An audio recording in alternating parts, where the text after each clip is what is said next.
Lecture 1, Rhythm and Roots. We begin with words, rhythm, and roots. Rhythm can be defined narrowly or more broadly. To be precise, rhythm is a musical element involving patterns of notes and rests moving through time. More generally, however, people talk about rhythm as being a synonym for another word, beat, such as saying, the slow rhythm helps me to chill. Or when watching an unartful dancer gracelessly quipping, that person has no rhythm. Also, within music, rhythm describes a genre such as with rhythm and blues, aka R&B. And the guitarist in popular music responsible for playing chords, the rhythm guitarist, in contrast with the lead guitarist.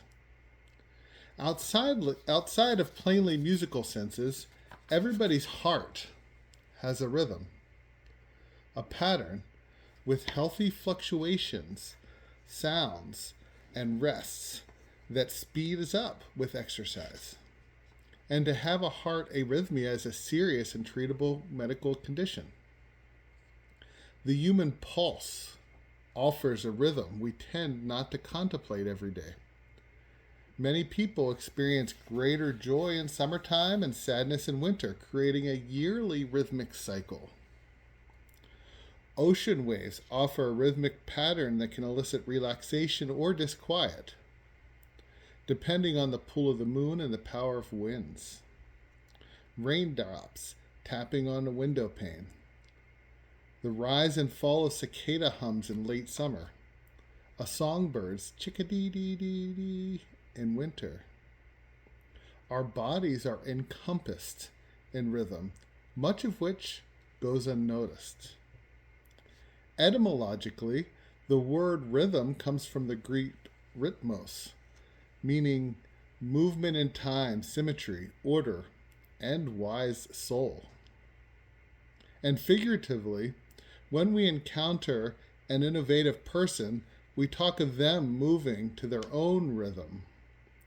And when overcoming a challenging period in our lives, we speak of finding our rhythm. We can consider aligning our purposes with the rhythm of the universe. Historical events are often described as happening in rhythms when the historian identifies patterns, such as the rise and fall of civilizations, boom and bust of economies, and changing politics over time. These uses point to rhythm as flow, balance, consistency, emotional states, and historical pattern. Roots are those parts of plants which grow downwards. Etymologically, it emerges from the Old English root, referring to both the part of a plant and is used figuratively as source. Hence, we may speak of the root of music education, analyzing Ichabod Crane teaching singing in The Legend of Sleepy Hollow, or the root of the violin bow in 5th century Byzantine Empire archery. The violin bow began as a hunting bow and gradually developed through the Middle Ages into the shape more identifiable by music listeners today.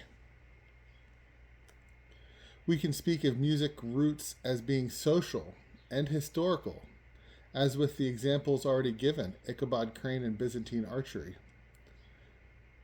We also think of roots in terms of the personal. My roots are those ancestors who moved from Poland, Lithuania, Germany, and Italy to work in Pennsylvania coal mines and who worked in carpentry during the 19th century. In this vein, Henry Louis Gates Jr. hosts a popular show on PBS, Finding Your Roots, in which he researches diverse guests' genealogy with the aim of creating a national conversation around identity. Musically, I study my roots when I research what types of music my ancestors in these central PA mountains and in Poland, Lithuania, Germany, and Italy would have listened to, sang, danced with, and played on instruments. Prior to the 19th century, what musics were vital to my relations? In studying my musical roots, I know more about my identity. The phonograph was invented by Thomas Edison in 1877, and in 1888, Emil Berliner's flat disc gramophone became more popular. Gramophones were popular in the 19 teens and 20s, playing an important role in the development of jazz music. And in the 1950s, when the invention of the long-playing LP vinyl record, high fidelity, hi-fi, LPs helped popularize classical, big band, and rock music of that decade. But if humans have existed for around 300,000 years, recorded music only represents 0.05% of that time. Is it possible to know anything of nearly all our human musical roots? In anything like scientific precision? In the classical music tradition, notated music goes back a millennium. The first neume melodies, an ancestor to modern notation, date to around the 9th century. In the 11th century, an Italian Benedictine monk formalized notation, which is more recognizable to us in the 21st century. But the earliest musical notations date even further back to the 14th century BC in cuneiform tablets found in modern-day Iraq, and seem to have used harmonic thirds and diatonic scale. While not precise enough to give a perfectly accurate representation of what was played then, notated music offers guidelines that modern musicians can use to recreate approximately those songs performed by our distant predecessors. We can go deeper into our ancestry. There we find hints of music prior even to Homo sapiens. Researchers working in the Divje Babe cave in Slovenia uncovered a 4-hole flute they theorized was played by Neanderthals living 60,000 years ago in that area. Made from the thigh bone of a cave bear, the size and spacing of the holes were appropriate of human fingers and reveal quite a bit about Neanderthal life, because music is central to ancient ritual and artistic expression. It can be assumed that singing, music making that leaves no material instruments for archaeologists to uncover, existed prior to 60,000 years ago. Logically, people would sing before thinking of crafting instruments. Outside of the human, we share animal musical roots with many species. According to researcher Eva Maria Lueff, captive and wild western lowland gorillas hum and sing during mealtime.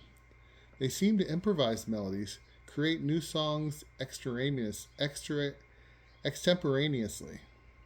Lueff said, "They don't sing the same song over and over.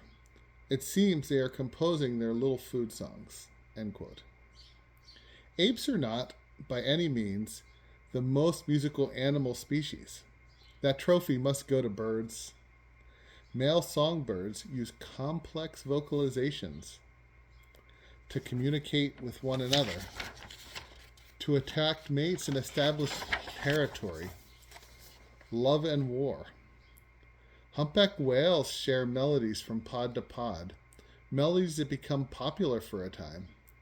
Wolves, bats, and frogs all exhibit musical behavior, offering many foundations for exploring the roots of our musical human experience.